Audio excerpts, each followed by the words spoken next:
Hi, this is Isabel Florence, and you are listening to You Are Light podcast, a safe space where we talk about mental health and well-being. Hello, my lovelies. Welcome back. Today, we're going to talk about the nocebo effect. So I got a text from my boyfriend yesterday explaining what the nocebo effect is, something that he just found out about, and he knew that I was going to end up speaking about it in this podcast. It has everything to do with the things that I talk about, and I'm very excited to share. The nocebo effect is a phenomenon in which negative expectations of a procedure or treatment can lead to worse outcomes.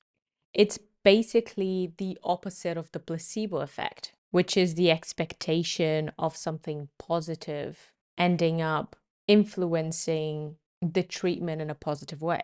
So for those who have never heard about the placebo effect before, it is also called the belief effect, and patients receive a sugar pill or a pill that has nothing in it. And just from the belief that they are taking something that's going to help them, they see positive outcomes in how they feel. Placebo is as effective as pharmaceutical drugs. There's been loads of studies about it. It can produce significant reduction in pain. So we know that the placebo effect is a real phenomenon and it has major repercussions in how people feel about themselves. So the word endorphin comes from endogenous morphine, which means morphine that your body makes. And so in the placebo effect, a lot of people experience reduction in pain because they end up releasing endorphins as a result of their belief that they're being treated, that they are being healed. Now, the nocebo effect is similar, but in the opposite way, it is negative. So if you have a belief that something will impact you negatively,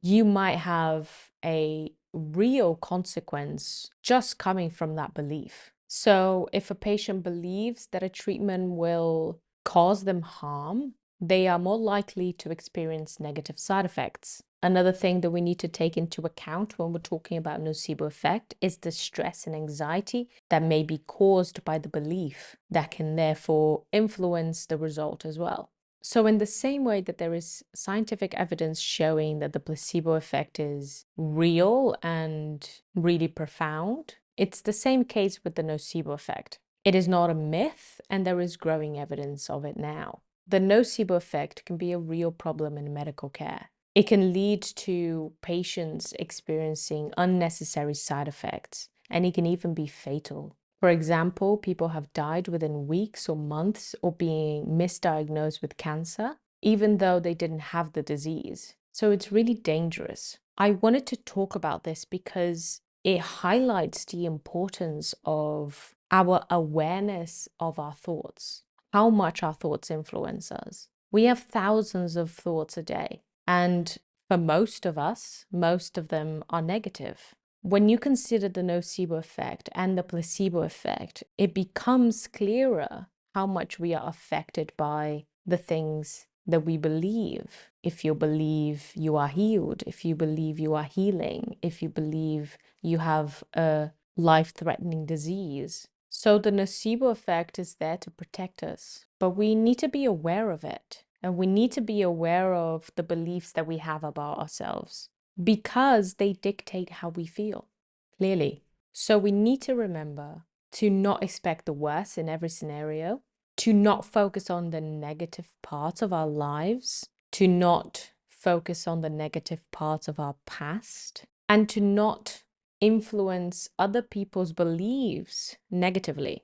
Because as much as we should have responsibility for our own well-being with the awareness of how much our beliefs influence us, we should also have that responsibility with how we talk to people. If you call someone stupid and they are in a identity forming year or time in their life, it can influence the rest of their lives because that belief that they might take it as their own will definitely influence the way that they act and react in the rest of their lives. So let's stop calling people lazy. Let's stop calling people stupid, narrow-minded, negative, mean, angry. If you want to address someone about how you feel towards the way that they are presenting themselves, be careful with your language. Instead of saying you are an angry person, just say, I believe that you have experienced anger more than usual lately. I think that you have been feeling angry because of this or that. How do we manage it? How can I help you? Instead of saying you are a lazy person, maybe say, I can see that you don't have the energy to do this or that right now. Why might that be the case? Let's be aware of our language and how it may influence other people's beliefs about themselves. And then we start talking about how we feel about ourselves, how much our thoughts influence our beliefs about ourselves, and how much our beliefs influence our actions going forward. What I believe about myself influences the way that I live my life. If I believe I am not sporty because a sports teacher told me when I was very young that I wasn't, there's a higher chance that I'm not going to put myself out there, go into a sports team, or feel like going for a run every day, or want to try surfing when I'm on holiday, or even want to go to the gym because I might feel like I am not a physically fit person. So the beliefs that you have about yourself, are they reality? Have they been created by someone else or by you or by society, by the standards that you see around you?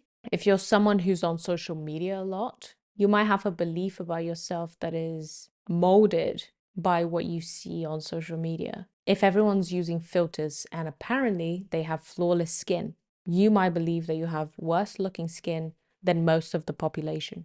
When actually, if you walk out of your house, you will see that people have pores, they have sun damage, they have wrinkles. It's part of being a human being. So let's challenge our beliefs about ourselves. Let's focus on staying aware of how much they influence our lives and how we feel. So be aware of where your beliefs are coming from, if they're reality or not. Be aware of how much negative self-talk there is in your mind every day. Awareness is always the first step. And then you can turn your focus from these negative thoughts, these negative self-beliefs, these negative mindsets towards the positive ones. Remind yourself of the things that you are proud about. The nocebo effect can be used to counteract negative self-beliefs by focusing on your strengths, your past accomplishments, and your potential, your enormous potential for growth. You can develop more of a confidence in yourself, a more positive self-image. You can also use the nocebo effect as a way to cultivate a growth mindset in you. View your failures, your setbacks, your challenges as opportunities for growth. This keeps a positive outlook on an experience that would mostly be seen as negative. We know that athletes use visualization techniques to optimize their performance.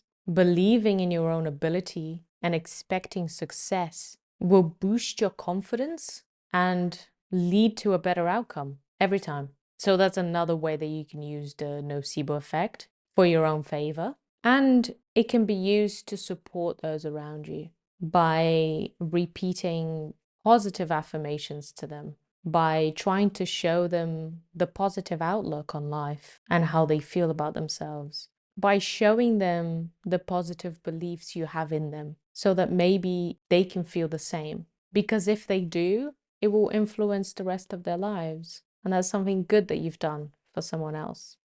This research sheds light on how negative self-belief can worsen mental health symptoms like depression and anxiety. So we should all be focusing on self-compassion, positive self-talk, loving yourself, reminding yourself of the great things you've done in your life, of how much you've grown as a human being, because you have, and how much thirst you have to grow even more. Because if you didn't, you wouldn't be here.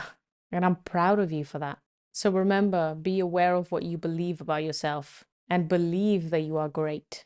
I believe that you are. I love you very much, and I'll see you next time. Bye-bye.